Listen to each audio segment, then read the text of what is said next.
Greetings, fellow investigators, and welcome back to our video podcast, Into the Darkness, where my friends and I play the Call of Cthulhu role-playing game. I'm your host, Tom Rayleigh. Our campaign is Horror on the Orient Express, and this is episode 84. I'm your game master, and Jeff Wilkins will be giving the recap. So, we're getting closer to the end of this story. Let's begin our journey into the darkness. Jeff? Thanks, Tom. Our last episode, we started off with learning that Count Debussy has murdered Groening. The train is delayed because the police are investigating the murder. As if that were not enough, Frank is looking out onto the platform and Frank sees a ghost. It appears to be Johann Winkelmann. It seems he's an angry spirit who's mad at us because we delivered the medallion and he didn't. Eldritch is still not acting right. At one point, he steps out onto the platform in the freezing cold, and he's out there with no shoes on and a t-shirt. Eventually, the train gets moving again, and Eldritch gets back on board. We're a few hours behind schedule. They're trying to make up time by shortening the time stopped at each train stop. Eldritch is also complaining on the train that the cabin is extra warm, although we're all very comfortable. We had in the past agreed to try and sit tight to be on the guard until we get to our destination in London, but again, Eldritch is acting a little strange.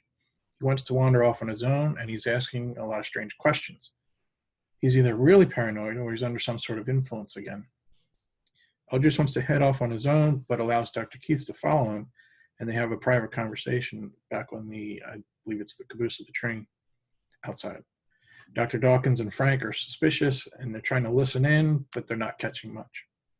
We continue to have the same discussions and trying to figure out who Makriat is, but yet again, we find ourselves talking in circles, and at the end, we find ourselves still not having enough information to make a good decision. Eldritch returns, and he has agreed that he should not let one another out of our sights. If one of us is Makriat, then if he were about to attack one of us, then the other two would be on hand to help. We find ourselves entering the Alps. The train has started a slow ascent and around a long curve. Dr. Keith happens to glance out the window, and she sees someone climb out the window, get on top of the roof, and head towards the front of the train. Just then, she sees 4 more people do the same thing. They're climbing over the coal car, and they're now at the front engine. Just then, we see a body tossed out onto the rocks, and the train locomotive starts to get a strange blue glow around it. And suddenly, the train lurches, and we've sped up considerably. Dr. Keith manages to speak with several of the stewards on the train and suggests that the terrorists have taken over the train and encourage them to fetch some firearms. Eldritch is in action mode. He's crawled out on top of the roof as well, and he's running to get up to the front as quickly as possible. Almost as he gets to the coal car, he sees something strange. The engine has started to transform. The lights are swirling about it, and there are tentacles taking shape. It almost looks like Mimi from the Dreamlands. And that brings us up to date. Excellent. So as I recall, Thomas had climbed up on top of the coal car, and he was moving forward. You guys were at the bottom of the coal car and probably climbing up. Am I right? I don't know if we ever got to that point because he kind of took off, went on top of the train and was running. So he had we had to make our way through the entire train. We were approaching the coal car. Uh-oh. Mick, you're... We were approaching the end of the foregone. Right. I think you've gotten to the end of the foregone, and the ladder is in front of you going up, and you've seen Thomas go past. He jumped over us, didn't he? Yes, yeah. That's right. Yes. If I remember correctly, the last thing I did was I literally said, I'm going to jump at the people in the engine car. Right. And attack them. So I've stopped you as you got up to the edge of the coal car, and you can see the guy right in front of you that's standing like this. You also can see there are 4 others. They're all chanting and holding their hands up in the air as this transformation is beginning. All right. So there's 5 total. I will, as I said what I was going to do last time, I'm going to leap from the coal car and tackle the guy. Tackle one of them and just attack. I don't think that you need to roll a brawl because you're aiming right at him. His back is to you. You hit him right in the belt line, like this, and both you and he go over the front of the coal car, and you land down on the cab where the engineer would be. The other four, there are two on the outside of the cab of the engine and two on the inside. The two on the inside are attempting to control the train. I'm just going to say roll for damage because you've hit him pretty hard and you've both gone down. Let's see if you get any damage. Yeah, you take 1 damage. I'll take 1 damage. I deal 4. Okay. You've injured the guy and he's down on the ground and you're on top of him. The other occultists are startled when they see you, and 2 of them move to grab you. Okay. Well, then I will. Well, now I need to know what the other guys are doing. Go ahead. I'll assume that Dr. Elizabeth is behind the 2 of you, and you guys have reached the coal car, so you can climb up if you want to. All right, I'll climb up. The question is, as I'm climbing up, do I see Eldridge go over the side? Or yes, just as your head clears the top of it, you see Eldridge dive at the guy and go over. He's going forward, so. And the other ones who are up there, they're sort of... they're startled for a moment, and then they start to grab Eldridge. Okay. I'll pull out my gun and try to fire at one of them. Okay. The wind is blowing. It's cold, but go ahead and do your regular, firearms. I got a 22 out of a 30. Okay. And I am going to roll for luck. Oh, I got a really bad roll. You hit the guy. Doesn't matter what damage you've done to him. He actually falls off the train over to the side. All right.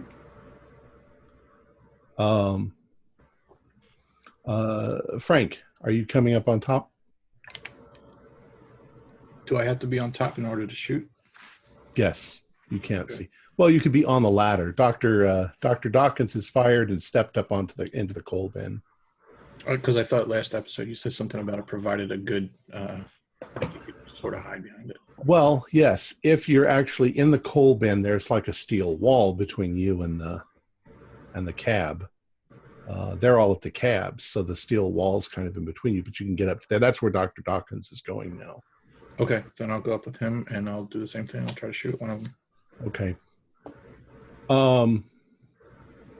Dr. Elizabeth, are you climbing up the ladder also, or attempting to? I will be as soon as possibility presents itself, yes. Okay. Well, Frank gets to the top and steps over, and you start up. And just as your head clears the top and you look over, you can see up ahead, because the train curves just a little bit, that the Simplon tunnel is just a couple of seconds away. You're going to be plunging into the tunnel. It's 12 miles long, 20 kilometers. All right. Thomas, you made your move. The cultists are going to try and throw you over. Did I get to shoot or no? Yeah, go ahead and shoot. Go ahead and shoot. Nope, fail. Okay. It's cold. It's icy. The wind is blowing. You just have trouble aiming. And they're like attacking Thomas at this point. All right, Thomas, they're going to try to throw you overboard. Okay. But they failed. Oh. They got a 93. Okay. All right, so they're struggling with you. You may have a slight advantage here, because just because they're cultists doesn't mean that they're not imperceptible to the freezing cold that they're feeling. Although there is fire from the engine itself right in front of you. where you throw the coal in the fire. So there's some warmth here. Two of the cultists are moving around and forward on the engine, on the outside of it, continuing to attempt to cast some sort of spell. And as they're doing that, you feel the train lurch forward again, increasing in its speed. So Thomas, what are you going to do? So I'm imagining that they're like grabbing at me or trying to like hold me down or something like Right, that. from behind you, and you're on top of one of them. Okay, well, then I would like to turn around and just make like a half fist and just sock him right in the throat. Okay. Get him the fuck off of me. Okay. 32, so that's a hard. Okay, I'm sorry. Tried to dodge. No, I failed. All right, you punch him in the throat. Go ahead and do damage. You're 2 strong. damage. 2 damage.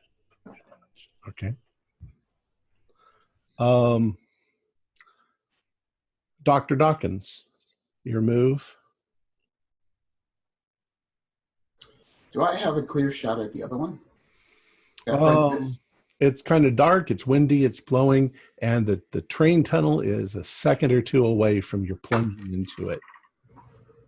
All right. But yeah, go ahead. I will try. And I missed that one, 42 out of 30. Okay, you hear it sort of ping against some of the metal of the train. Frank?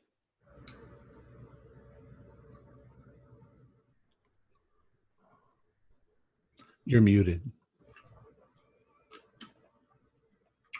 Sorry about that. There's 2 on Eldritch, or there's 2 on Eldridge, 1 underneath him. One of them is sort of reeled back because he just got punched in the throat. There are 2 that have moved on the sides of the engine. They're kind of out of view. I guess the one that got punched in the throat. Okay. Oh, fail. I also failed. So you once again you fire and nothing. It ricochets off of something. Dr. Elizabeth, you're able to clear the top of the coal car, and now you're moving forward on the coal car to be able to look down. You can see Frank and Dr. Dawkins right there firing at people. And just as you reach them, the train plunges into the tunnel. Everything goes pitch black except for the lights on the train. The wind becomes almost hurricane-like at that point. The air pressure changes because the train doesn't normally go through the tunnel at 70 or 80 miles an hour, which is what it's probably doing now. Your ears pop. And you realize that if you completely stand up on top of the train, you will be probably killed. The train is not that high. I mean, the tunnel is not that high. Let's just assume that I'm not going to do that then. Okay. Can I see any of the cultists by the train lights? Yes, you can. There's 3 of them. There's 3 of them in the cab ahead of you. Aha! So they'll be lit by the There's fire lanterns in there. Yes, and there's fire. Okay. Well, I'm going to shoot at one of them. Shooting for the body. Okay. Biggest center of mass. Say the other one that didn't get punched in the throat. Yes. He's trying to drag Eldridge off the train. The unthroat punched one is my chosen target. Oh God. No. Okay. That's a miss. 67. But this time something interesting happens. When you fire your gun, the bullet, you distinctly see the bullet hit part of the control panel on the train, the metal part of the control panel.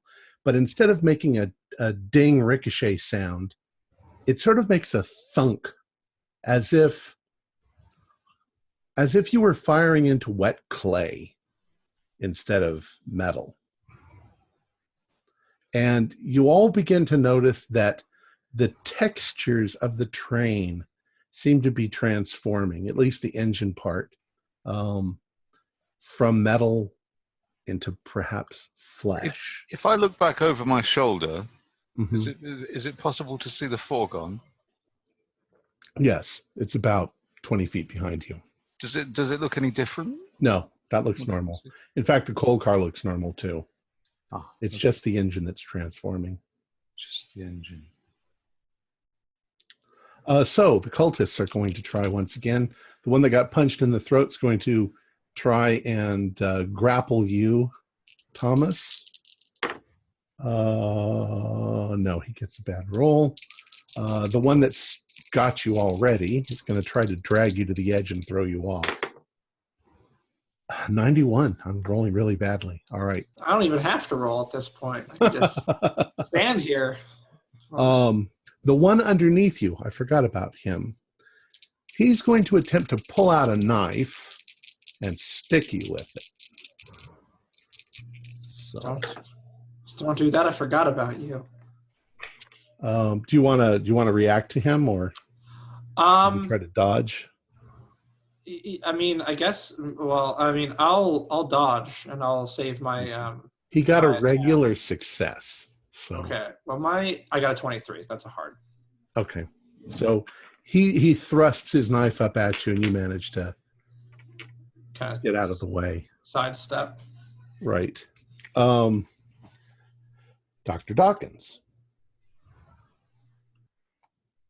All right, so there's low visibility up here. It'd be dangerous to try to move up forward. So I'm going to continue to try to shoot. But now you said that this thing is starting to change. Is it kind of like the train in the Dreamlands?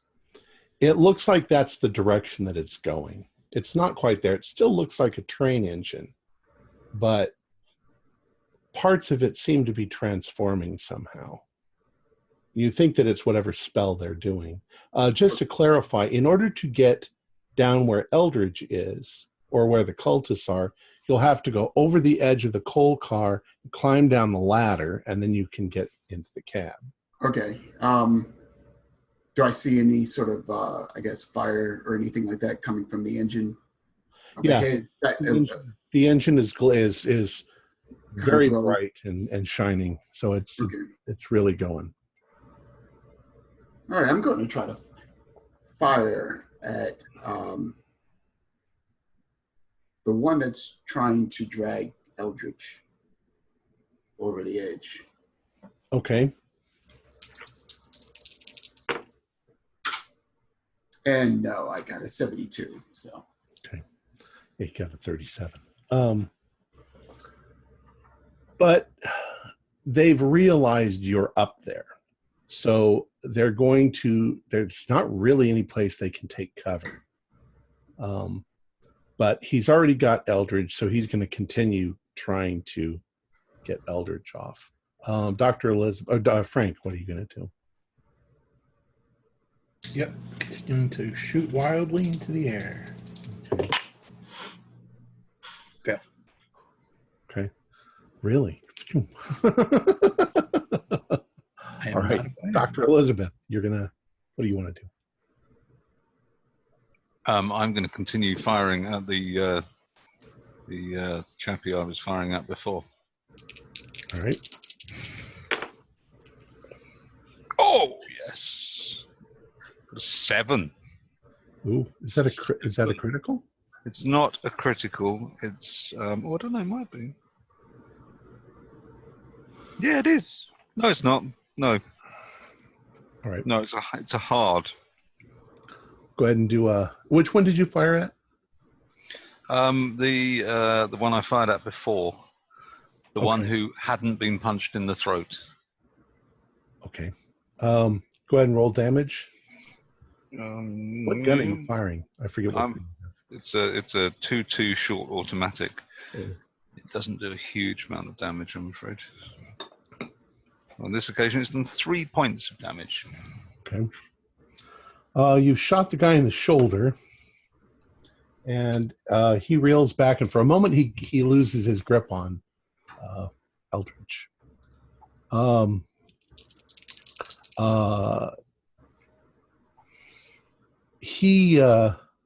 He's having to recover himself. The guy that got punched in the throat is turning around, and he is going to climb the ladder and get at you guys. The guy that's underneath Eldridge is going to try and roll so that you go onto the bottom and he goes onto the top, Eldridge. If you want to roll a... I'm waiting for you to say he rolled really badly so I don't have to roll. Well, he got a 54. Okay, let's see. We got a 45. That is a pass. Okay, but it's a regular pass. Yes. He actually does manage to roll you over. So now he's on top of you, sort of straddling you, and he's got that knife. So he's going to try to plunge it into your heart on the next round. All right. Okay. You don't know what the other two are doing. They've moved forward on the train. All right. Well, I guess I've only got one option. I'm going to sock this guy right in the mouth. Okay. 36. 90. I've rolled 390 numbers in a row practically. All right. You punch him right in the face. Go ahead and do a brawl. 4. That's pretty good. Finally, my brawl is useful. You hit him hard enough to where he falls over sideways, and you gain the advantage and roll back on top of him. Now, you've rolled towards the edge of the cab, and with a good shove, you could put his head outside the cab where he's going to get hit by the tunnel going by. Will I have to wait next turn to do that, or can I do that now? Yeah, no. We'll wait, because he might get away from you. Dr. Dawkins. All right. The guy that's climbing up. I've got 3 shots left before I have to reload. So I'm going to fire at this guy coming up. Okay. You see that he's pulled out a dagger and he's got it in his teeth like a pirate. Ah. Oh, good. We can get into a good knife fight. Ooh-wee. I got an 8 out of 30. Is that a critical? Oh, out of 30? No. But, all right, go ahead. You're firing right down into his face, practically. Here we go. Are you kidding me? Yeah, only got 3. 3 points. Okay.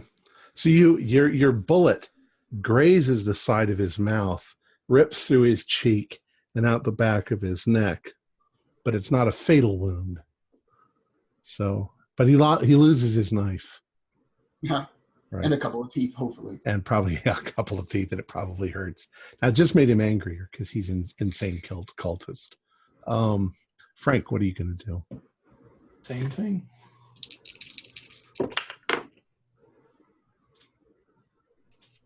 I'm missing better if that counts for anything.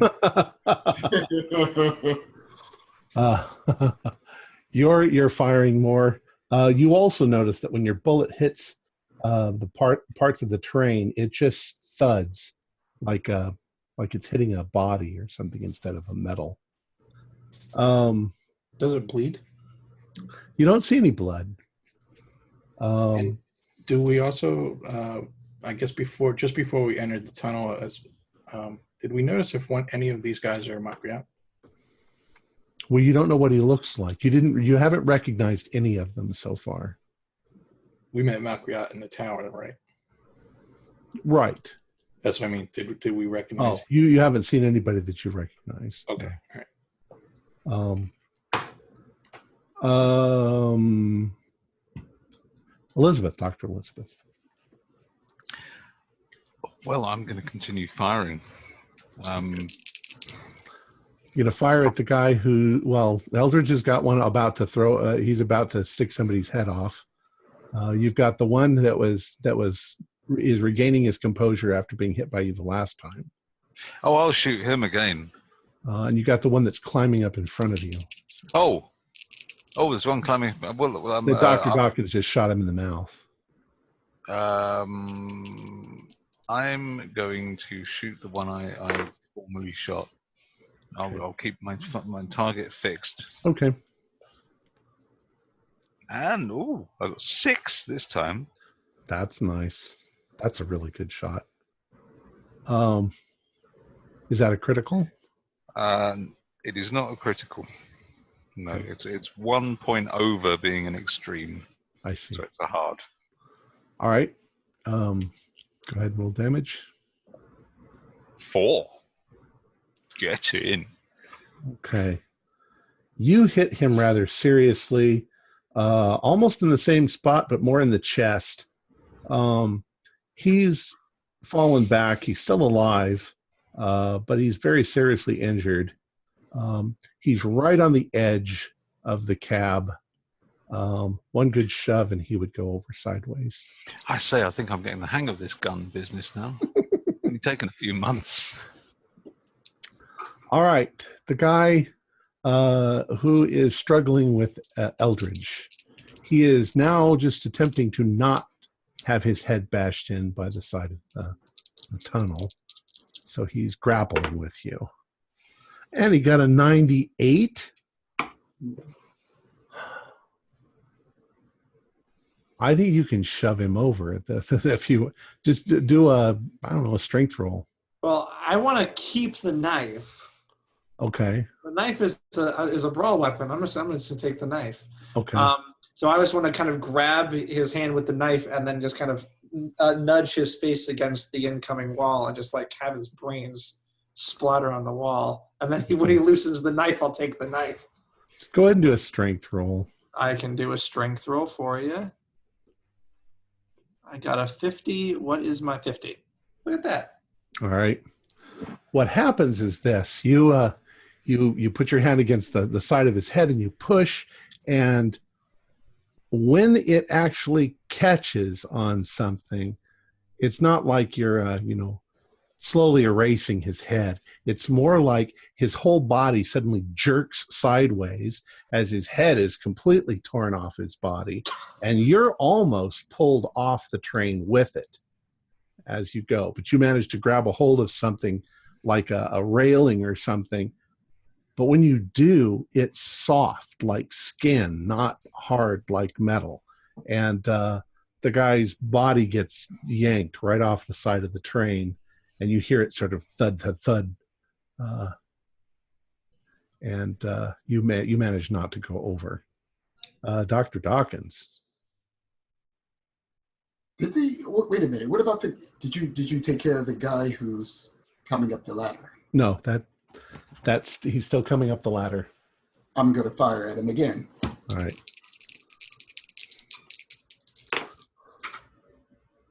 I got a 70. Okay, he got a 45. So when you fire, he sort of anticipates it and he moves to the side before you can fire a clear shot.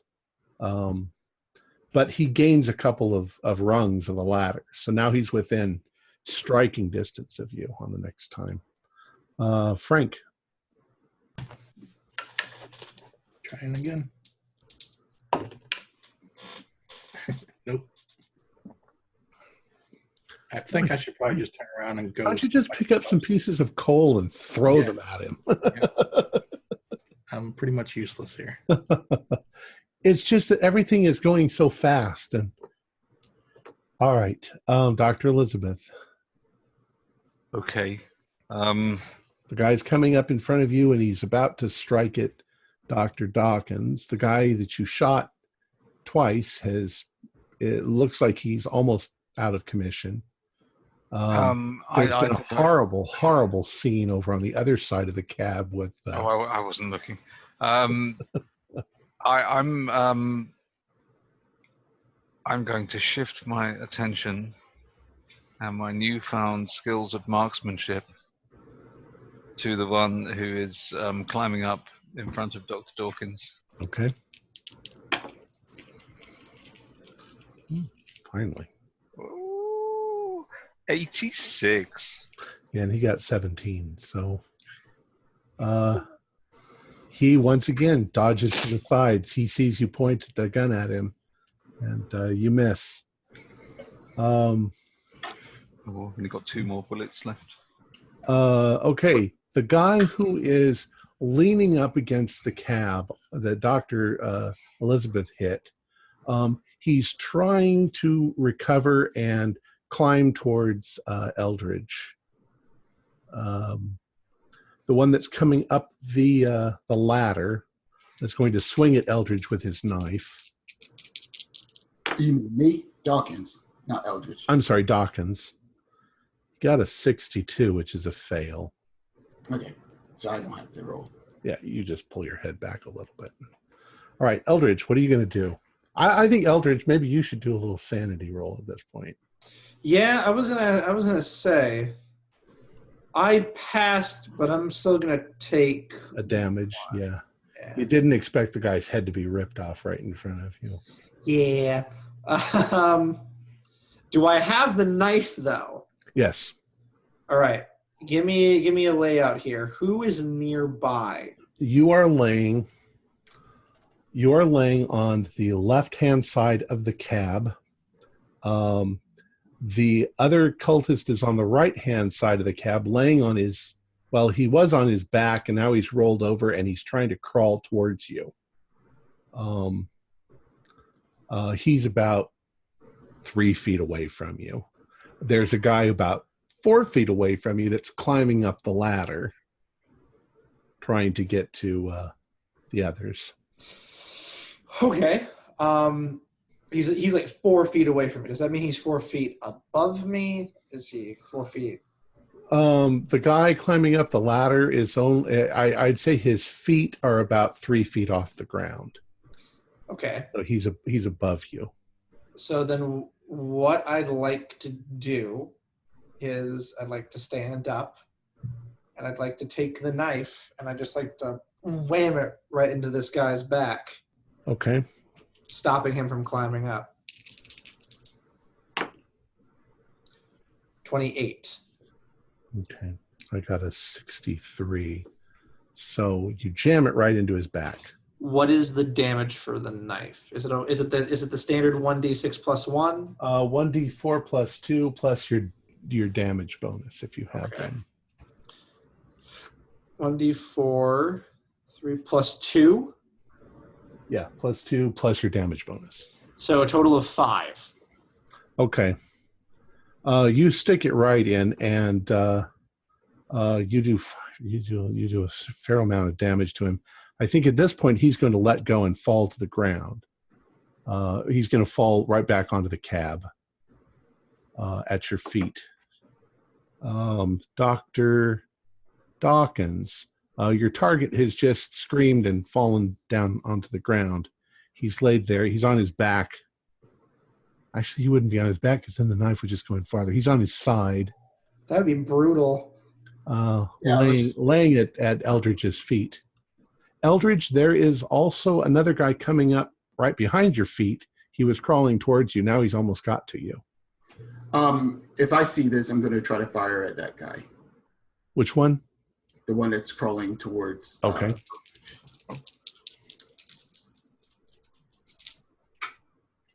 And I got a 22. And I got an 87. So you hit him. Go ahead. Roll damage. Wow, just another 3.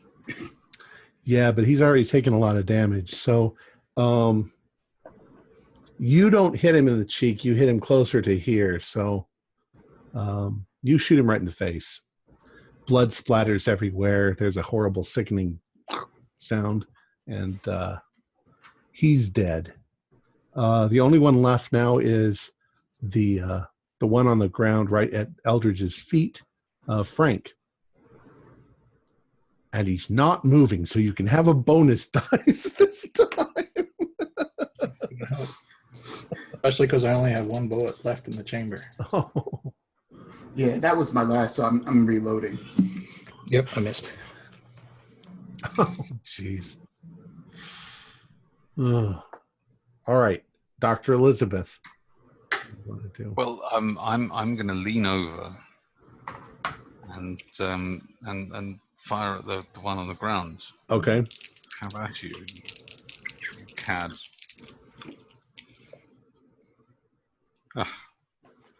90. All right. You shoot right next to Eldridge's foot.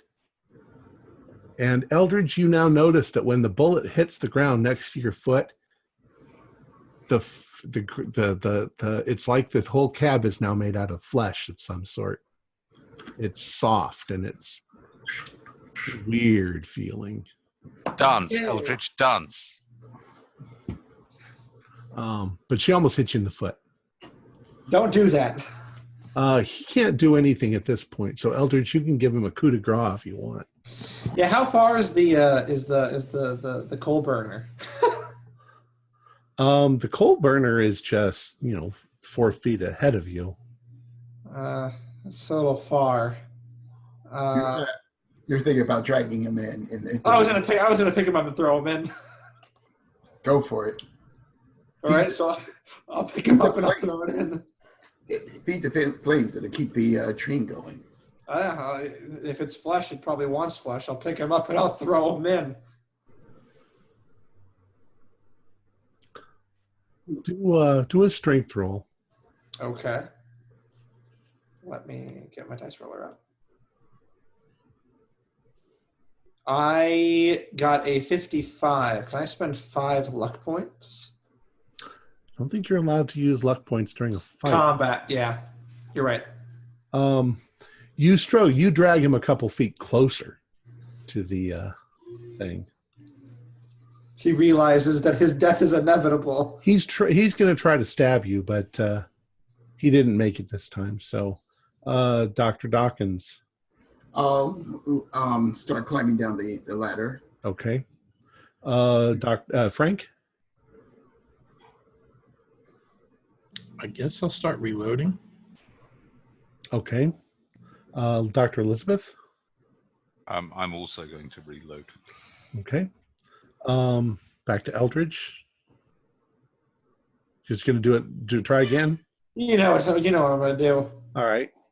Go ahead and do a strength roll.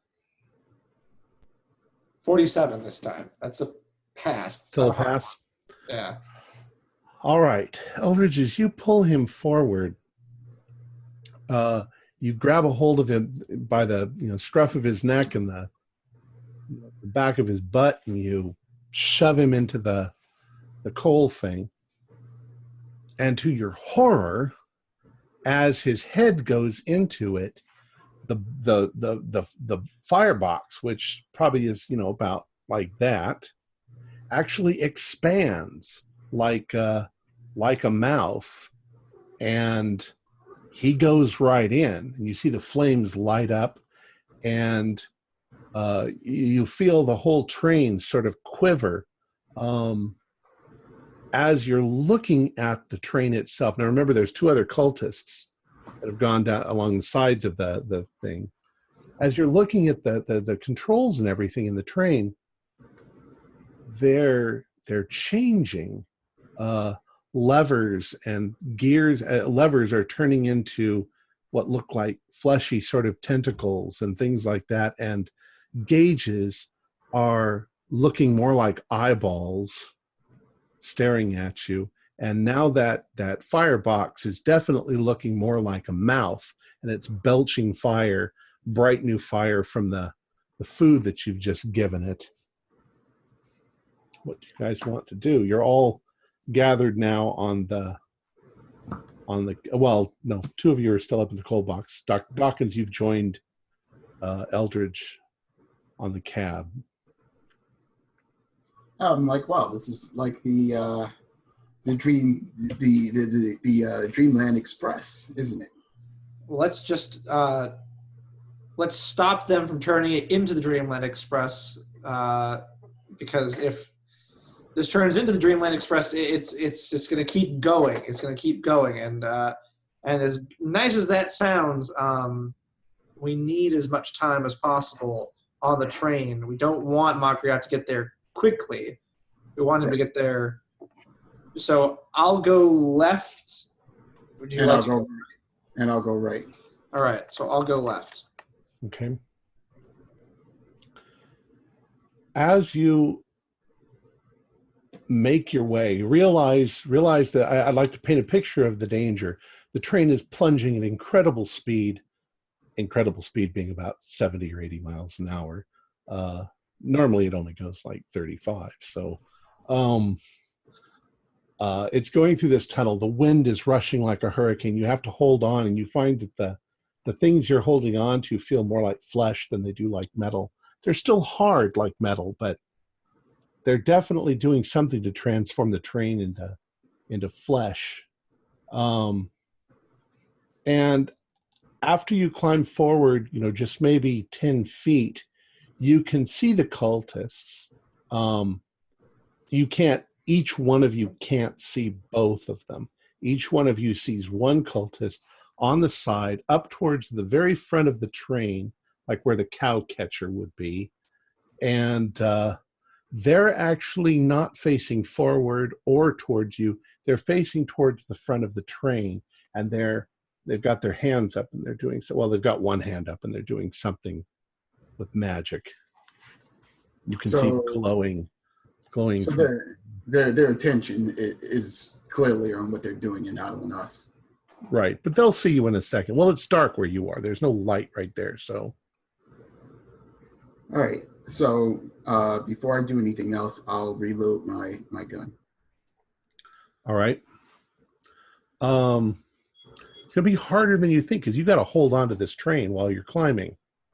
Oh, I mean, before I get out to climb out. Well, that's going backwards in time. All right. We'll see that you did it already. All right. So you've got your gun already loaded. Both of you are halfway between the cab and the end of the train now. You can see the cultists there doing something. Neither one of them, by the way, looks like Makriot. Well, we don't know what Makriot will look like right now. Doesn't look like anybody you've seen on the train either. That could still be one of them too. Correct. But, all right. What I want to do is, since their attention is on what they're doing and they don't seem to see me right now, I'll take a turn to aim. Okay. And I'm going to try to aim for like center mass. Okay. Eldritch? Well, I didn't say I picked up the knife. So I did not pick up the knife. I'm going bare knuckle. I'm just going to keep climbing towards them. And when I get close enough, I'm just going to fist fight him. I thought that you had the knife. I stabbed it, and it lodged in that guy and Okay. never pulled it out. All right, that's true. All right, so you're just heading towards him. All right, what are the other three doing? Or the other two of you? Dr. Elizabeth and Frank? You're both actually... reloaded. I'm going to climb down into the cabin. Okay. Cab. Rather than cabin. Frank? Realizing that I'm helpless against fighting, I'm going to start singing Eminem's fight song and try to inspire everyone to do better. We don't want a bard in the group. You've learned the song from the future? Yeah. Be better than a bard. Take out my harmonica and start playing. All right, Frank's lost it. What is that dreadful racket? He's got the flute from the other game. All right, Eldridge. All right, I'm continuing moving my way up. I don't care if he sees me. Seeing me will stop him from doing the magic, and he'll focus on me. So that's what I'm... We'll say that he sees you, but he becomes more furious in whatever he's doing, you know. I will begin rushing. I'd say still carefully, but if I need to make like a roll to like do dexterity and see my footing, I will.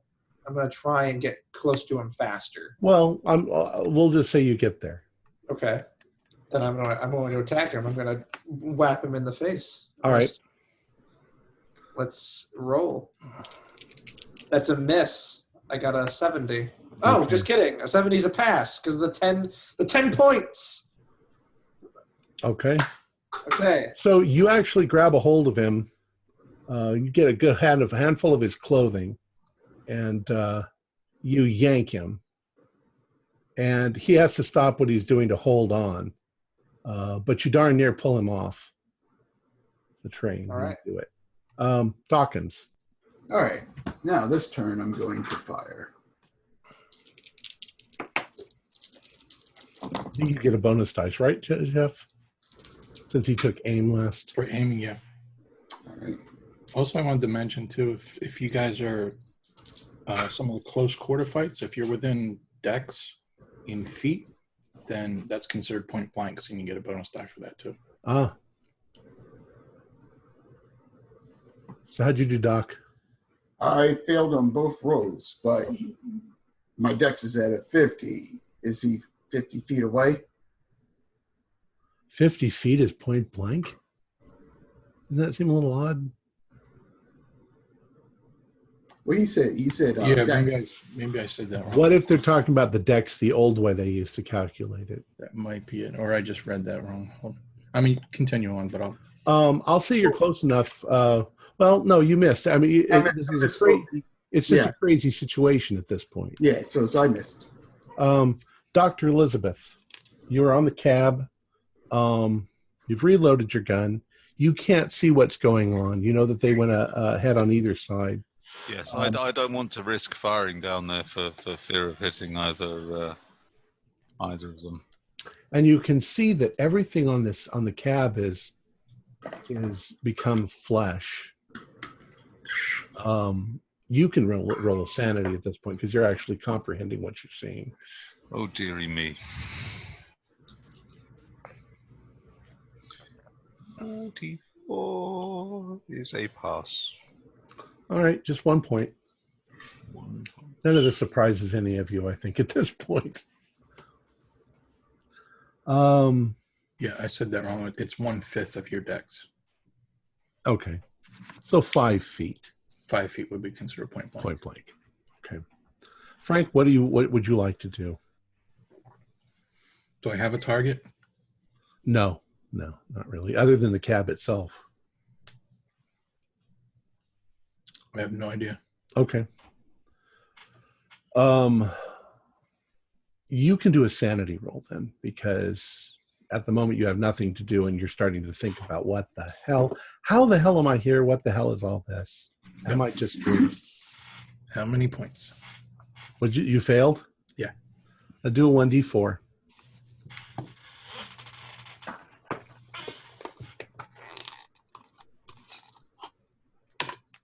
Three. Oof. So you're like beside you don't know what all this whole thing is. You've lost so much sanity over the course of this last 2 months. You're going to probably need some serious therapy. Although who would ever believe you?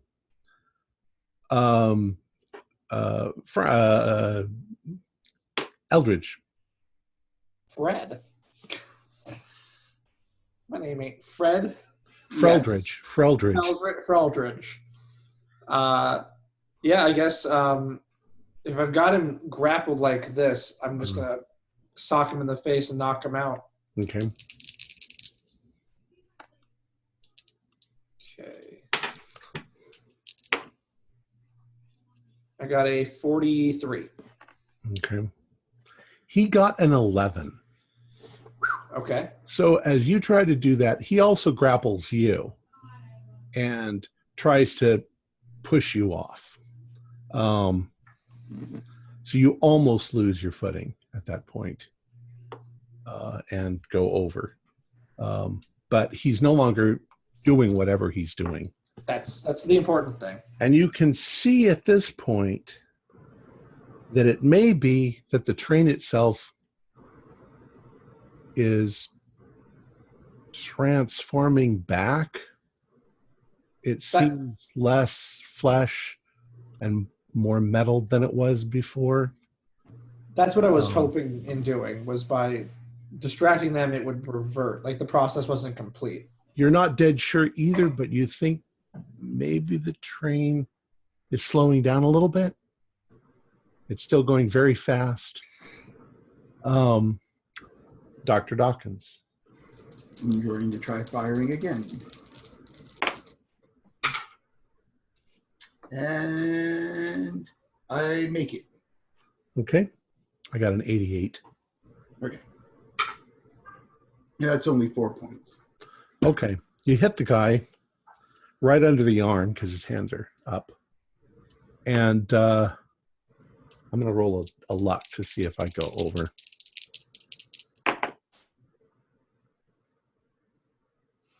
Almost he goes over. And he definitely stops chanting. And you can definitely feel that the train is slowly returning to normal. You can actually perceive that it's, it looks like it's going back to normal. Dr. Elizabeth. Oh, right, Frank. Sorry, it's Frank's turn. Oh, sorry. Or is it Dr. Elizabeth's? Whatever. Dr. Elizabeth. Frank's singing and playing the harmonica. I'll do Frank next. I'm going to draw in a deep breath of air and place my hands around my mouth, much like a megaphone, and shout very, very loudly, "Does anyone know how to drive this bloody thing?" Because as far as I can see, we're hurtling out of control, and I'm definitely not a train driver.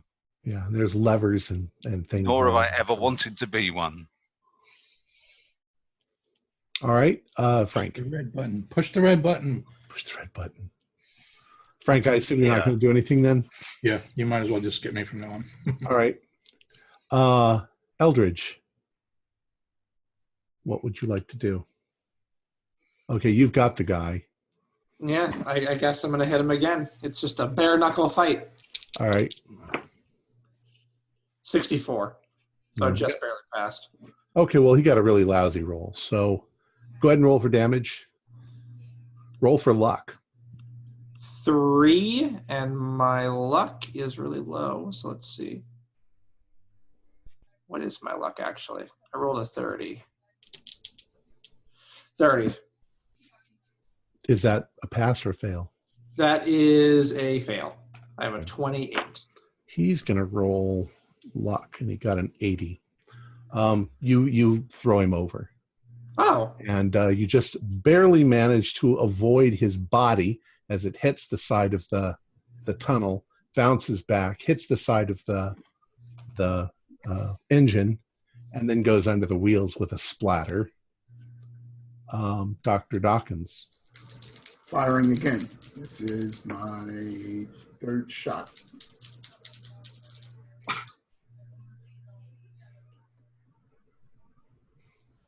Nope. It's a 63. Slide down. Okay. You hit the guy already. He is now going to attempt to climb back towards you with his knife. He's close enough to where he's going to get to swipe at you. And he fails with a 72. Okay. Dr. Elizabeth, is there anything you want to try, or shall we just move over to Eldridge again?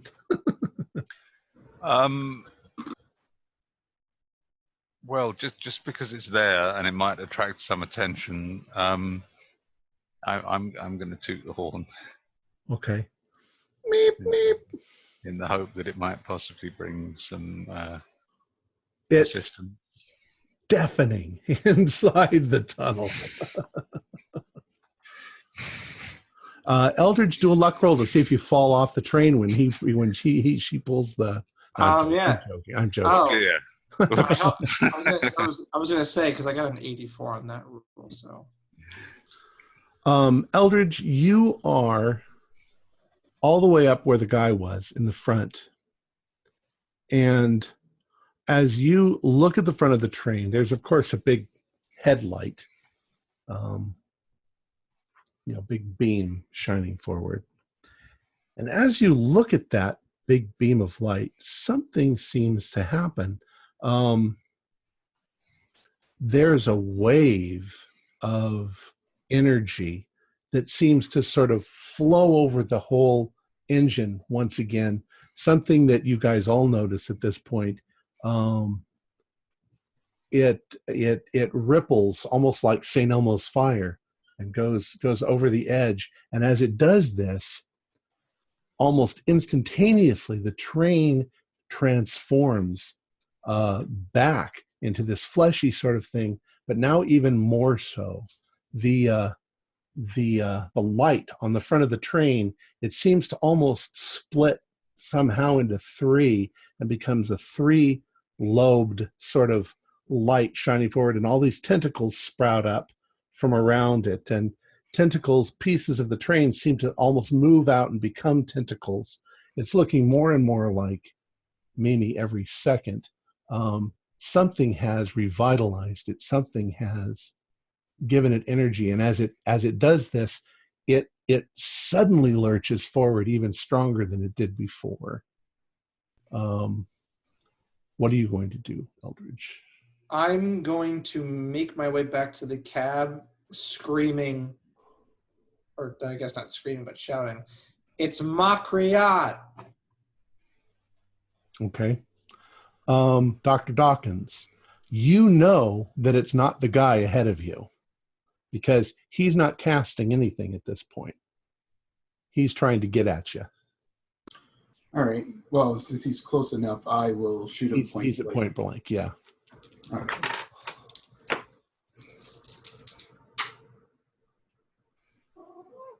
All right. And I get a bonus dice. And I miss on both. Okay. Because of the train suddenly lurching, Yeah. your gun goes like this and you miss him. Okay. Eldridge, you're heading back. You join the other two in the cab. Dr. Elizabeth, all of the little pulleys or whatever, the cranks and stuff have turned into tentacles. The gauges are now all staring eyeballs that are looking at you and moving around. The firebox has become a gigantic mouth with fangs, and it's belching fire. And you are in danger of actually catching fire as it does this. Oh, I'm going to clamber back up to the ladder to the coal. And Eldridge, as you're coming around the corner, you're seeing this. Frank, you're up above seeing this. And you can actually see even more because you're up above. The whole engine is transforming into this huge tentacled thing with tubes coming out of it that are spouting smoke. And it's become a nightmare. It's very much, it's not like Mimi at all. It's like the evil Mimi. I'm shouting up to Frank. Frank, it's Makriat. He has to be doing it from our car. Okay, I turn around and start running. Okay. Dr. Dawkins, what you gonna do? This is my fifth bullet. I'm going to try again. Oh my goodness. But you still get a bonus dice because you're still point blank. Right. Okay. And I miss. Okay. I'm just going to do a luck roll. 83. He loses his footing and falls off. Thunk, thunk, thunk, thunk, thunk.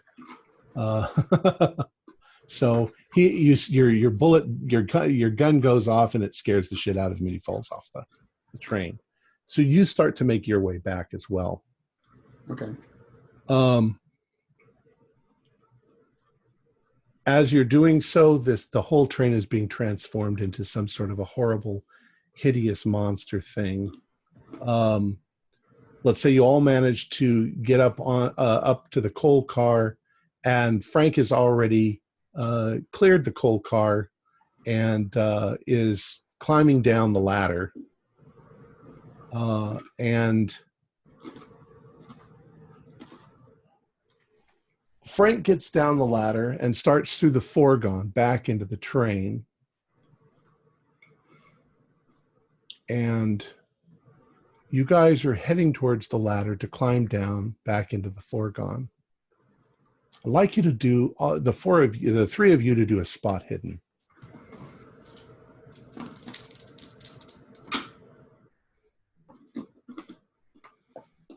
$29 out of 50. Yeah, I passed with a 52 out of 65. Okay. I failed with an 85. Those of you who passed,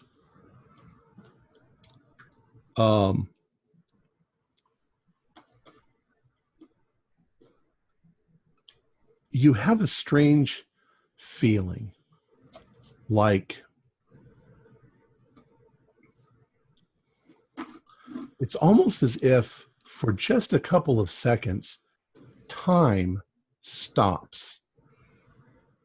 The train stops. It's dead silent. There's no movement from your companions. There's no wind. There's no cold. It's just stopped. And then a couple seconds later, it all starts up again, and it's just as fast as it was going before. Those of you who didn't pass, you don't feel anything. Well, I'm to be honest, a little bit overwhelmed by this song that Frank's singing, which seems to have the word shit in it rather a lot. Shit, shit, shit, shit, shit, shit, shit, shit, shit, shit. You come flying out of the tunnel just about this point. My God, we cleared that pretty quickly. You can see you're going at thunderbolt speed. You're going like Billy-O. And you are approaching Lausanne. You know you're not going to stop in Lausanne. It's just going to keep going at super speed. But what happens if it's moving at this speed and then the points are closed?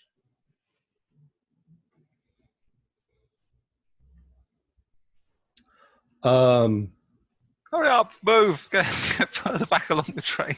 At this speed, if this train crashed at this speed, everybody would be killed. Everybody on the train. Who is going down the ladder last? Eldridge Dawkins or Dr. Elizabeth? Well, I would say that we would, I can't speak for Eldridge, but I would let Dr. Keith go first. Yeah, I would let her go first. I would hold my hand out to you for you to go, but I don't know if you trust me or not. I'll go first. But I'll give you a stink eye while I do it. Okay. Eldridge, you are climbing down the ladder. Dr. Dawkins, you are waiting for just a moment. You're still in the open air. Eldridge is going down. You look down at him as he's going down. And I would like everybody except Dr. Dawkins to mute or do you know how to do that? If you go to the mute button and you hit leave computer audio, then you don't have to take your earphones off. I will give you a thumbs up when you need to come back. Can you all not hear me? Excellent. So they can't hear me. Okay. Dr. Dawkins, you're standing there. And just as you're looking down at Eldridge, and then you sort of look up for some reason. And as you do, you see something up in the sky. It's black. The moon is not full, but there's enough light where you can see the countryside around you. And there's something distinctly black. It's blocking all the stars. And it's moving swiftly towards the train. And then you can see what it is. It's a train car, only built onto the side and top of the train car is, for all intents and purposes, a Gothic cathedral. You can see it has stained glass windows, and there's light inside, and it's shining out. And the whole train seems to freeze for just a moment in time as this huge cathedral car attaches itself to the train. Now, would And this the be train the goes back? on. Would this be the back all the way towards the back of the? No, it seems like it's just a couple of cars away from you. Through the fourgons, maybe, and then the salon, and then the thing has attached itself. So it knocked off the rest of the cars. Well, it seems to have incorporated itself somehow into the train. The train. Now, the other question I would ask is, does this cathedral thing remind me of the platform in the Dreamlands where It reminds you of the cathedral that is in Lausanne. Yes. Except that it's attached to a train car. So that's what you see as Eldridge is reaching the bottom of the steps. So you're sort of dumbfounded by what you've seen. Okay? Yeah. All right.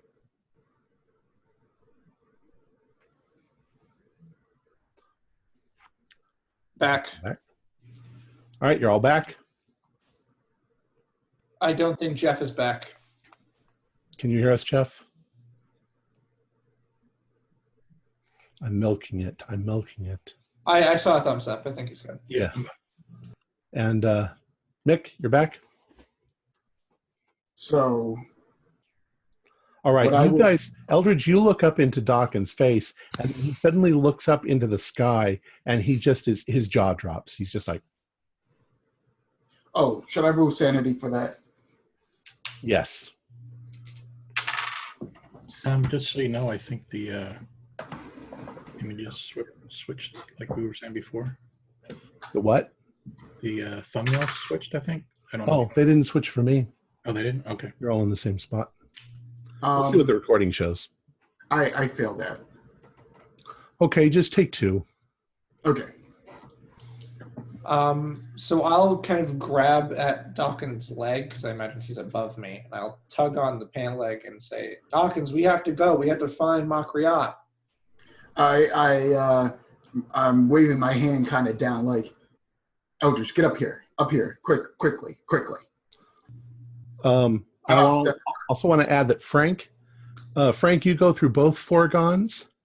You hit the salon. You go through the salon, and just as you get to the end of the salon, instead of the regular door going into the rest of the train, there's a strange wooden door. Looks like from some old building, and it's closed.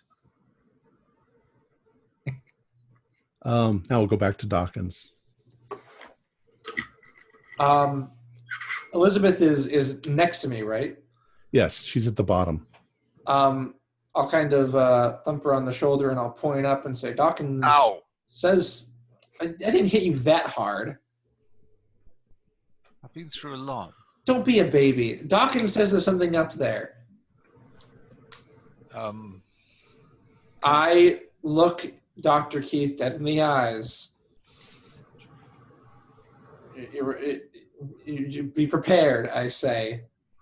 Okay. And I go up the ladder. All right. As your head clears the top of the ladder and you turn to look at what he's pointing at, you're going to be relating this to Dr. Elizabeth. Frank, you can't hear this, but I don't care if you hear. Eldridge, as you turn your head and you look, just on the other side of the second fourgon, just on the other side of the salon car, it looks like another car has attached itself to the train, and it's built like a freaking cathedral. It soars up into the sky. The towers on it. There's buttresses on the side of it. There's stained glass windows that are all shining with light. It's insane. It's absolutely freaking insane. And I'll Dawkins, if you want to point out what you said to me. Well, first I was going to say, do you see what I'm seeing, Eldritch, or am I? Yeah, I see it. Eldridge, you can do a sanity roll. I'll do a sanity roll. I failed. 2 damage. Okay. All right. I say that it reminds me of the boarding car on the Dreamland Express. No. Except that, well, that's what I was saying earlier. But oh, I'm sorry. I misunderstood you then. What it reminds you of is the cathedral in Lausanne. So I said, this reminds me of that cathedral in Lausanne. Oh no. The one that which I don't know. I can't be seeing this. Meanwhile, the train rushes on forward with the gigantic creature in the front of it. Let's get to the others. Let's head back down. Let's get to the others. Well, I look at you, Dawkins, and I say, I told Frank to run ahead. But then you see my eyes grow wide, and I immediately make my way down the ladder. I follow, and I'm yelling at Dr. Keith to run, get Frank, stop him before he goes into that car. I shall do just that. I shall run as fast as a woman of my age and physique possibly can. So not fast at all. We'll push you out of the way. Very fast. She's got a lot of adrenaline right now. She's moving like a train in the opposite direction. Oh my God. Running like Tom Cruise in those movies. Well, No, you find Frank just standing there, or he's taking a couple steps away from the door that is suddenly in front of him when you find him there. A few seconds later, and you all arrive in the salon car, and you see the door. Now, here's a question. Where are the other passengers? Because when we left, we were in the lounge, and there was a lot of, craziness going on there. Are the passengers? The train has been lurching forward in incredible speed. Who knows? Maybe everybody went back to their cabins and they're hiding under their beds because that's the safest place. Okay, so nobody's in the. Okay. Okay. Or maybe the train swallowed them up.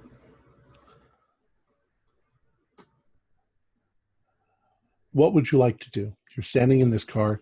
That you can feel the train careening on the tracks as it's going around curves and.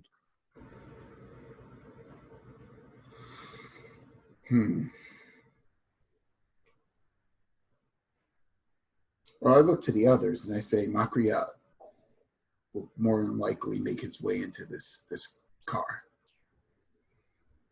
I see that.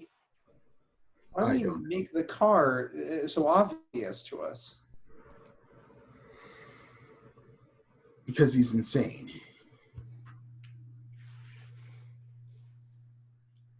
I don't know. Or maybe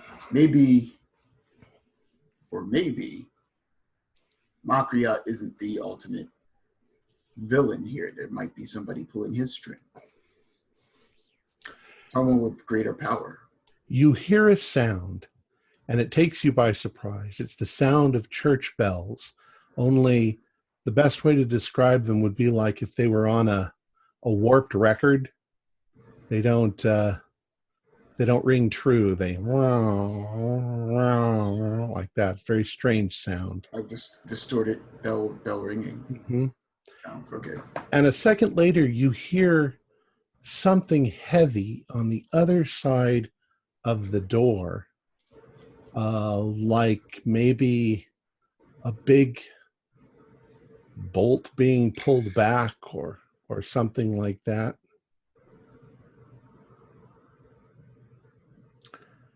And then you see the door start to swing open. And stepping through the door is a boy, about 14 years old, fair complexion, and dressed in an almost ridiculous manner, like the Swiss Guard from the Vatican. Multiple colors, big floppy hat with a big feather on it. Something that you'd expect to see maybe in the 1400s. And he pushes open the door on each side, and it's dark beyond. And he takes a few steps forward, and he bows, and he says, I am a messenger. I have a message for you.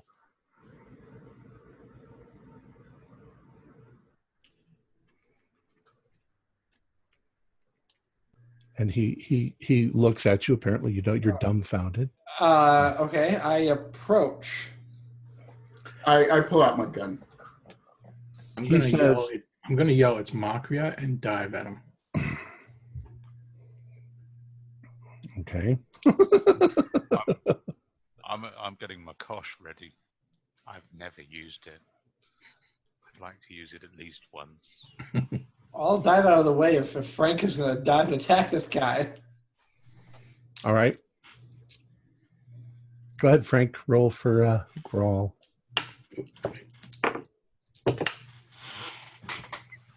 Watch, I'm going to make this one. I failed by 1 point. Okay. He sidesteps you, and he says, "Please, gentlemen, I just want to speak. I am a messenger. I am not your enemy." What's the message? He composes himself, and he says, "My lord, the Jigsaw Prince of Lausanne, the one who you may know as the Duke Jean Florisas des Essants, says, present to them an offering of truce between us.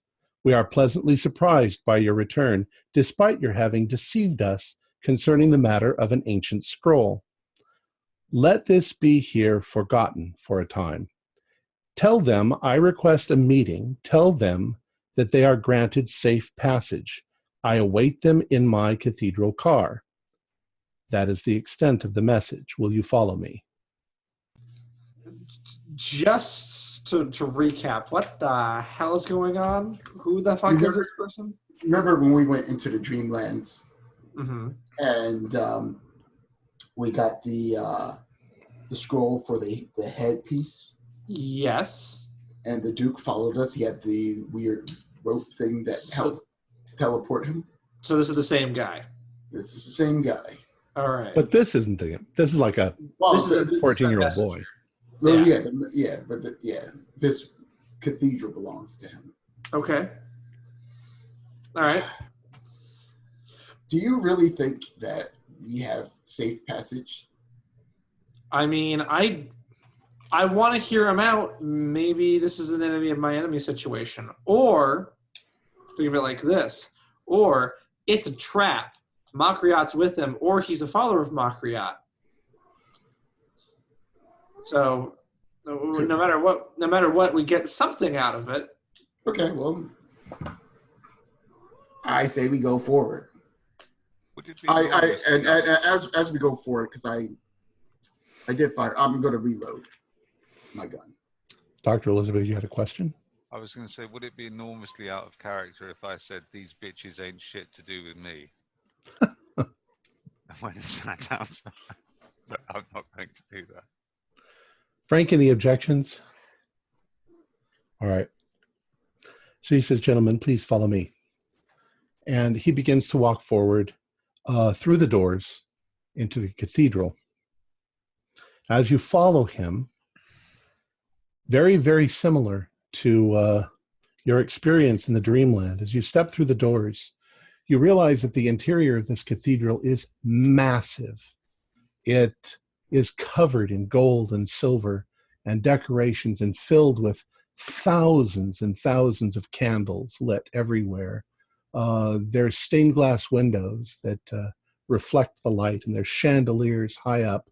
It looks like it's 100 feet high on the inside. There aren't any pews. The floor is a marble floor with all kinds of designs and patterns in it. And the room looks like it's immense. It actually puts the Dreamland Express to shame in its splendor. And as you follow him forward, you can see that on either side there are staircases going up to towers, and so it's incredibly impressive. And up ahead, at the far end of the room, is a raised platform, and on that is another raised platform, and on that is a throne made out of gold. And sitting on the throne of gold is the Duke Jean Florissas des Esseintes, dressed in elaborate robes. However, the front of his robes are open, and he wears only a loincloth made out of silk underneath, gold silk. And you can see that his body is fat and flabby, and it seems to be stitched together in all different pieces. And as he sees you, he says, "Ah, so you have returned to Lausanne. Please come forward. I wish to speak with you. Have no fear." I approach myself. I hold up my hands to the others. Just don't defend. Be prepared to defend me. I approach and I remove from my pocket the horsehair circle. I say, "Ah, you have retained the horsehair circle. It is of no matter. Keep it as a souvenir, if you wish." He says, "Well, I actually didn't expect you to come back this way. It's quite daring of you to return through Lausanne, since you are in my territory. But that is not why I'm here. Perhaps at some point we can discuss the scroll that you surreptitiously spirited away from me. But for now, I have a few questions for you. What is going on here? The ripples through the psychic ether are like nothing I've ever felt before. I can feel two things. One, there is an avatar of an elder god out there on the front of the train. It shakes the magical ether as it goes through. I could feel it and I had to see. But there is something else here. What have you found on your travels? The scroll is nothing. Something you have here. I've never felt anything like it. Some artifact? Tell me." "You fail to understand, Duke. We don't have anything anymore." "Tell me. I know that there is something here, and I find it hard to believe you're not behind it." No, we actually aren't. As smart as we are, we were fooled by someone who's even more tricky and more cunning than you, and more powerful. Who? Makriat. Salim Salim Makriat? And I nod. But no. Salim is not interested in this kind of thing. How do you know? Salim would stay in Constantinople, where his base of operations is. Salim Makriat's son, Mehmet Makriat. Mehmet Makriat. Yes. Ah, that little brat. So you know him too. How many of these people do you fucking know? Of course I know them. I was a friend of Salim in my younger days. I became interested for a while in his cult of the Skinless One, but once I had learned what I needed to learn from him, I didn't need them anymore. We are not interested in the same sort of things. How did you get out? The cult seems like if you want to leave, you can't. No, you misunderstand. I was not a member of his cult, nor a follower of his strange deity. I only was there to learn what I could of magic. I am a collector of magic, you see. My only interest is magic. I am not like Mehmet Makriat. That's not possible. He was a brat. He knew nothing. He was a fool. Well, that fool killed Salim. He's killed Salim. Salim is dead? Yes. I'm going to. You're obsessed with magic. I'm going to sidestep and just like motion over to Dawkins because. Why are you motioning to me? I don't have any interest in magic. It's just an observation. What does Makriat have that makes him so powerful? Because he did not have this kind of power before. There was no way that he had the kind of power to summon an avatar. I look to the rest of you guys. Should we be explaining everything to this man? What can He he has do? the Sedevkar simulacrum. Well, never The mind. Sedevkar simulacrum. Frank! But that is impossible. What did you think that scroll that we spirited away was all about? I don't know what it was about. That's what I wanted to examine. Well, that was one of what, 5 scrolls? That was the scroll of the head. Somehow you know more about this than I do. He has the Sedevkar simulacrum. He managed to find all the pieces? They've been lost to history. Well, that's a long story.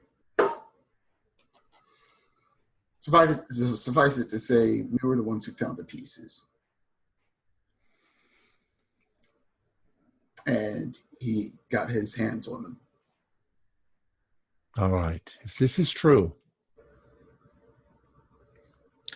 then I will tell you what I want.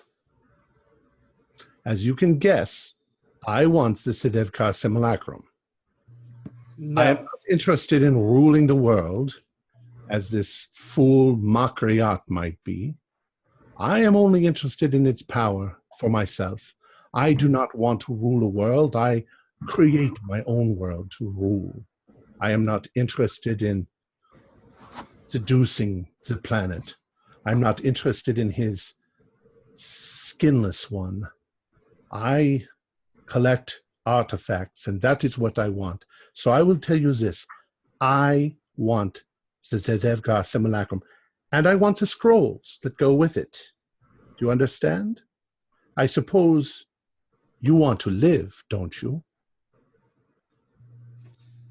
Well, long enough for us to defeat Makriat. What happens to us afterwards is... You want to defeat Makriat? The brat? The brat, yeah. What if I told you that you could do this very easily?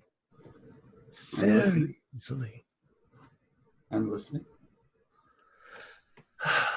I told you that Salim was my old friend, if you can call him a friend. I learned some from him. I learned many things from him. He had a power over all of his cult members, including his son, that he did not share with anyone. It would have been a simple matter for Salim to kill, destroy any member of the cult of the Skinless One. You'll see the Skinless One, they practice a kind of transference. They transfer body organs from one person to another. They replace parts of their body that are failing. They are not as indulgent as I am in, I have been alive for many hundreds of years now. I keep myself going in a different manner. I use a different kind of magic. But they use a spell of transference to do this. And Selim once told me the counterspell. Call it a detransference spell. It's very simple. All you need to do is cast it on Makriat, and he will be dead.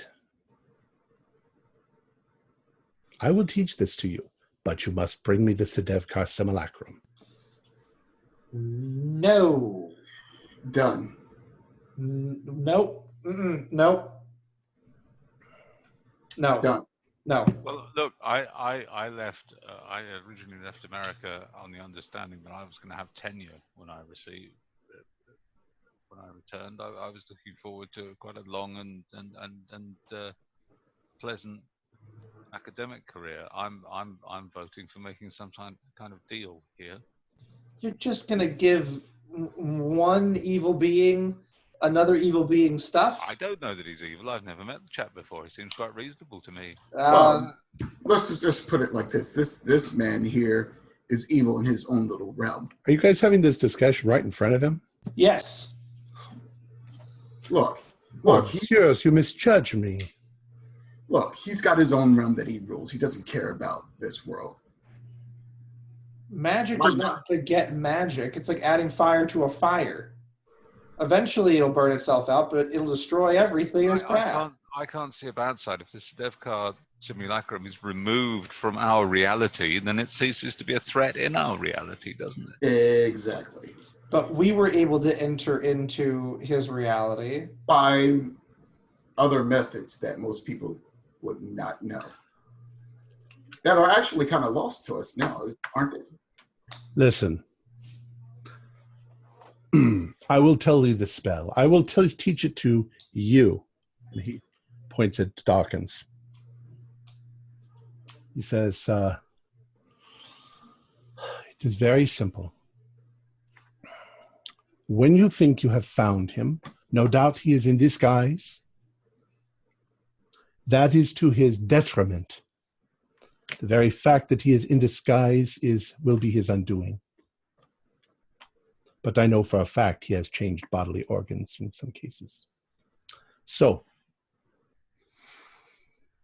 you must resolve yourself that what you want to do is undo his transference. This should be fixed in your mind, that you want to undo what has been done to him with this transference spell. Then, you put your hands like this,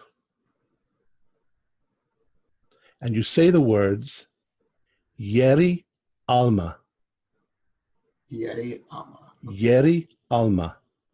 And then you slap your hands together and put your hands like this. That's all there is to it. What does this do to a person who isn't Makriat? Does it do anything? Nothing. If the person has never had a transference, nothing. Okay. So we're done. You've told us the spell. We can now leave. But I want the Sedevkar simulacrum. Again, we honor our deals. I'm not. No. We're not just going to give him everything. The last time we gave someone everything. We're not giving him everything. We're giving him the simulacrum. The Sedevkar simulacrum and the scrolls. That's what he wants. We're not giving him the scrolls. I'll give him the Sedevkar simulacrum. He can't wear it without the scrolls. And I look to the Duke and I say, and Fenalik was able to use the Sedevkar simulacrum without wearing it. Fenalik? He was a vampire.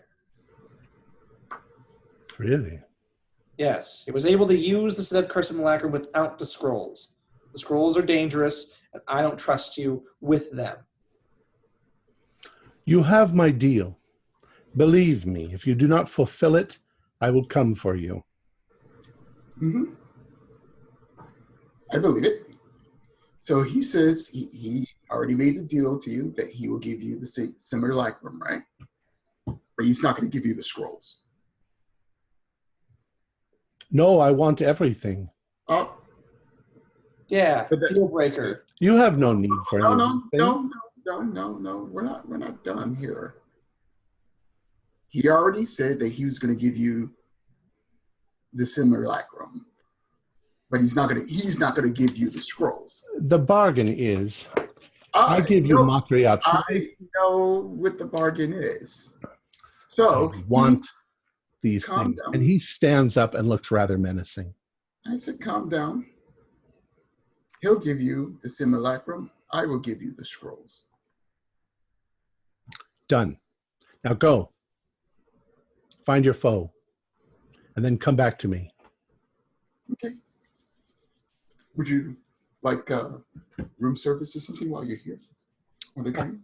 We'll send. He snaps his fingers, and suddenly tables appear all around you, piled with food. You're gonna have to teach me that one too when I come back. Very impressive. Is there any baba ganoush? It's right over there.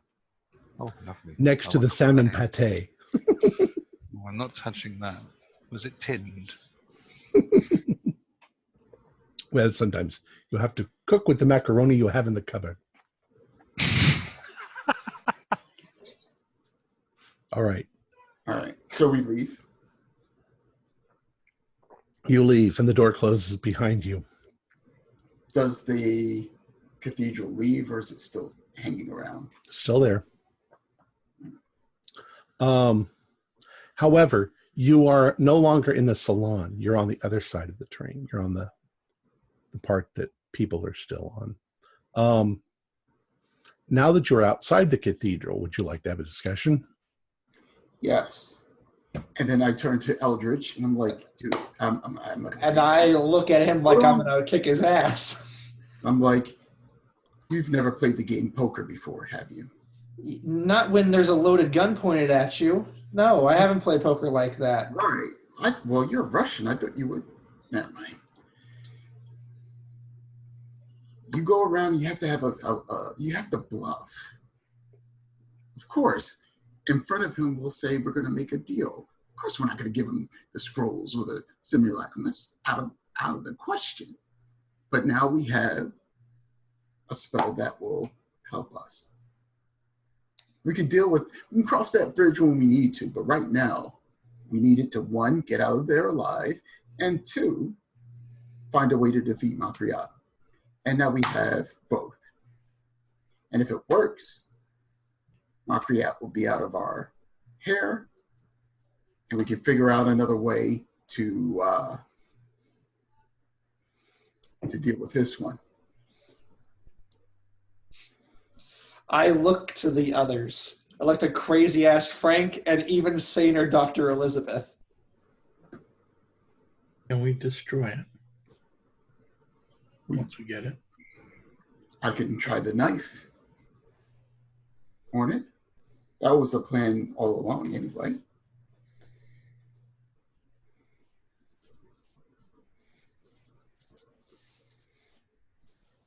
Would we not have to take it back to Constantinople? No, that was a lie, remember? That was a lie. Oh, of course, yes. But that's the thing, is that the knife may work, but what happens if we're still attached? I don't think we are. We're not attached to it. He is, since he was the one to put it all on. All that transferred to him. Remember, we are all supposed to die back in Constantinople. The only reason why we're suffering right now is because we've been attached previously. But then what happens when he dies? And when he dies, we don't gain possession of it. We just destroy it. And I'll tell you, I'll do one better for you. Since, of course, you don't trust me for whatever reason. If it does attach to one of us, let it attach to me, and I will use the knife on it. And if anybody suffers, it will be me. That way, you get to go home to your family. I point to Frank. After some mental health care, he can go back to his family. What are you talking about? Oh, nothing. I think that the magic is beginning to corrode you. How's it corroding me? You're acting irrational. You just told a guy who has the ability to. Okay. Let's play this game. What would you have done? He wasn't going to let you. Hold on. He wasn't going to let you out of his cathedral. You seen the command that he has over magic. How would you have taken care of that situation? I would have let him, if he wants it, he can go get it. We're not stopping him from trying, at the very least. He needs us, apparently. He doesn't. But then why are we needing to go get it? Because think about it this way. Why get your hands dirty when you can get others to dirty their hands for you? I don't know about the whole thing. We'll do it. You've already told them that we're going to do it. So I say that we do it, and we double cross him. Yes, and we make him even more angry. Well, he was going to kill us anyway. He was angry to begin with. So, he was going to get a little bit more angry at us. I kind of just like hold on, and I say I've already made my peace. Like I if I die, I die. So I don't really care. But the three of you, I look to Elizabeth and Coates, and I say at this point he's dealing with your lives. Dr. Keith, you said tenure. You think that double crossing a guy who can insert a cathedral car into the Orient Express is just gonna let you go? Well, you say that, but yeah, it's you three who had dealings with this chap before, isn't it? And entered his realm and stole his right. She scroll. has nothing. She has nothing to do with it. Exactly. I'm just a bystander. The most he can pin on me is listening with a faint air of approval. To me giving him what he wants. So I'm going to remain neutral in this process because either way, I don't necessarily think I'm on. What was the phrase Mr. Coates used in that strange song he was singing in the coal car? Shit list. Was that the phrase, I believe? Your American is improving. Yeah, you bet your ass it is. You bet your donkey. As long as you're all okay with whatever comes next, like I said, I've already made my peace. I can't go back to my family after the letter I sent. Like, I'm done. So as long as you're okay with it, we move forward. Well, you're going to have to be okay with it. One, Frank was the one who spilled the beans about what we were after in the first place. No, well, I don't. Secondly, what would you, let me ask you this, because just trying to figure out what you would have done. What would you have done differently? You said that no, you weren't going to give him what he wants. So what would you have done? I wouldn't have given it to him. Like I said, then he would have says, okay, I'm going to kill you all. And with a snap of his fingers, he commands magic far beyond our knowledge or imaginings.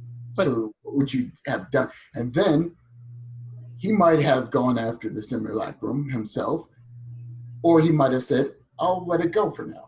But and then Makriat would have won. It's just odd to me that I think that he bluffed, and because like he could have just gone and taken it. If he knew when we told him that the Sedef Carsimulacrum was here, he could just have gone and gotten it.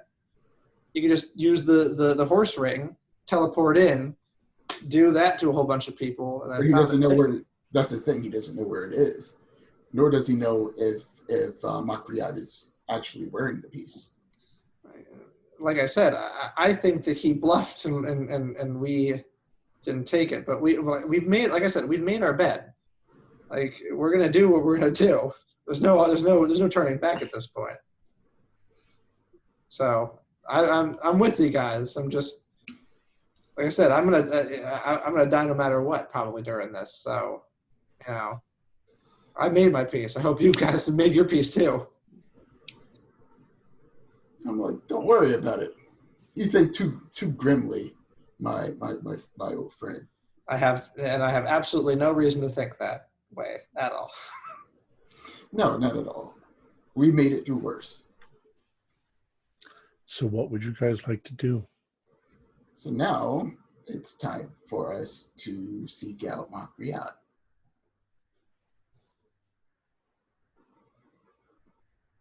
Now, how are we going to go about doing this? Knock on everybody's door and just do a weird hand gesture, and if they don't explode, we move on. Be careful doing that, Eldridge. Don't do that around me. Why not? Well, we have our Hold on, we friend. have our chief suspects first, surely. Wait. You said don't do that around you. Why not? Well, he's making these like weird. We just learned this crazy thing that can kill people, and he's just. I agree with. Hold on. How about this? Since you, Eldritch, think that I might be Makriat, now you have a spell. I'm not using a spell, but I agree with you that we should eliminate ourselves, the suspects, first, put us at ease of mind, and then we move on to everybody else in the car. Exactly. I agree with that. I'm not doing the spell, but I agree that we should at least eliminate ourselves as suspects. I can't do the spell on myself. No, but you can do it on the three of us. Then who's going to do it on me? One of the three of us, or Dr. Keith or Frank. Well, I'm not going to have Frank do it. Okay, so Dr. Keith. We've just eliminated everybody but Dr. Keith. All right. Yeah, this. I'm not sure if I mean, should be offended by that. And we don't even know that this spell actually does what he said it does. I mean, this could be a self-destruct spell. Exactly. I mean, I could do this. I could go. It could be a bunch of mumbo jumbo. Busy, let's get busy. And nothing could happen. And we just were just like, oh, here's all this information, Frank. I could end up being a brightly colored pile of dust. True. Or And then you'd think I was Makriat. All right. As well as me destroying myself. All right. Well, I'm the one who's paranoid of everybody. I'm the one who is not afraid to die. So do it on me first. If I don't burst into flames, I'm not Makriat, and the spell doesn't work. Or the spell doesn't work. One of the two. I do know this. I can do this on everyone. But here's a question. Did I ever cast any actual spells throughout this game? I'm trying to remember. I don't think so. Okay, then I wouldn't know how that works then. I know I got some magic points marked off. That might be for something else, though. You got magic points knocked off for using the Mem Sahis. Okay. That makes sense.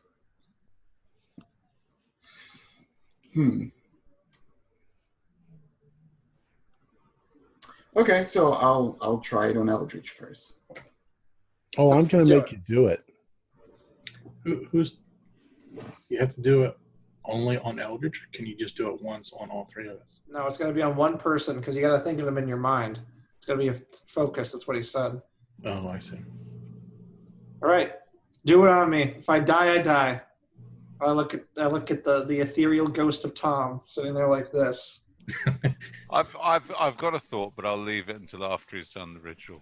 Yeah, when I blow up, That's just something I was wondering about. All right. Well, Hang on. let's What if I'm? Well, okay. He says it. Okay, never mind.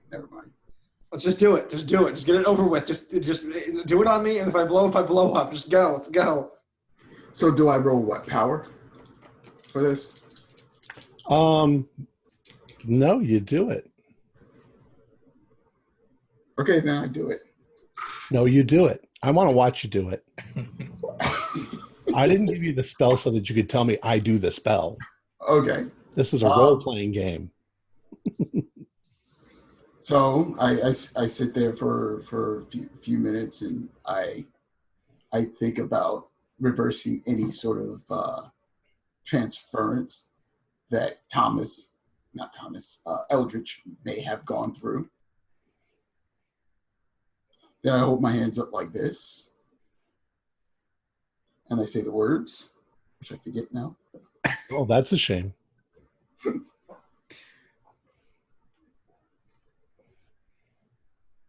It's Yeti. So that's the first part. Yeti. And Yeah, that my Gonna aqua or whatever language that is poor. You know, the embarrassing thing is you're going to have to go back to Duke des Esseintes and say, what were those words? Apparently we can't remember 4 syllables. Yeti. Come on. Is that what it was? Yeah. I'm not going to tell you. I know you're not going to tell me. It's just I get tongue-tied with this stuff. Am I allowed to tell him? Sure, if they ask you. No, we heard. Yeah. But you're trusting a crazy man, so remember that. Okay. We're all crazy at this point. So what are you asking me? What are the words? Yeah. Yuri Ama. Yeah, that's what it is. Yeri Ama? Yeah, Amal. Yeah, like- Amal? Okay. So I'll hold my hands up this way. Wait. Alma. Amal. Like Alma. alma. Like Oh, alma. Alma. Of course. Again, like I said, it might not come clear through. But anyway, so I do that. Yeri Ama. Or slap my hands this way. And that's where we'll end it. No. We got 4 minutes. Do I die? Nothing happens. Okay, I'm not fucking Makriat. All Well, right. because I was just wondering, now that you've done that, I was just wondering whether the detransference spell might undo the any surgery that had been done by the Mem Sahis as well. While I didn't like to mention it, I'd rather not make you feel nervous. No, it's a transference. So like if say for an example, Eldritch got a heart transplant or something like that, it would undo that. Or any sort of organs or To clarify, only if they had used a transference spell to transfer something. It's a counter spell. Can you imagine a world in which you could transplant hearts? You know what? I cast my counter spell. I wonder. The train, the front of the train, would that be considered a transference? Or is No.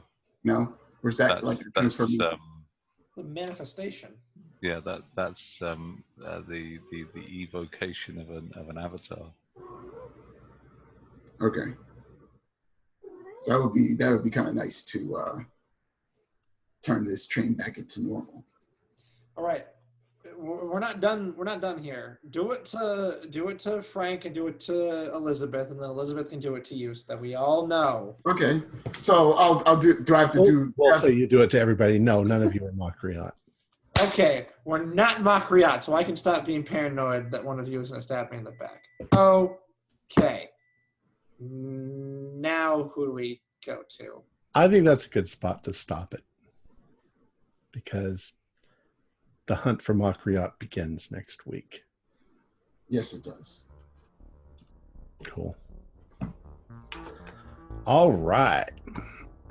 Our players included Thomas McKeon, Mick Swan, Jeff Wilkins, and Wayne Worthy, with myself as the keeper of the secrets. We're currently producing 4 shows a week with music and sound effects added in post-production in order to create a richer listener experience. We provide audio-only versions of our show free for you to download from Podbean or iTunes. If you'd like to become a patron, visit our Patreon account. Just $1 or $2 a month helps a lot. Like, share, and subscribe to our channel, and punch the bell icon for updates on our latest shows. And leave us some comments. We really like reading them. This is Tom Rayleigh, together with all the members of our gaming club, inviting you to journey with us once again into the darkness for another adventure into the universe of H.P. Lovecraft and the Call of Cthulhu role-playing game. Until next time, good luck and good gaming.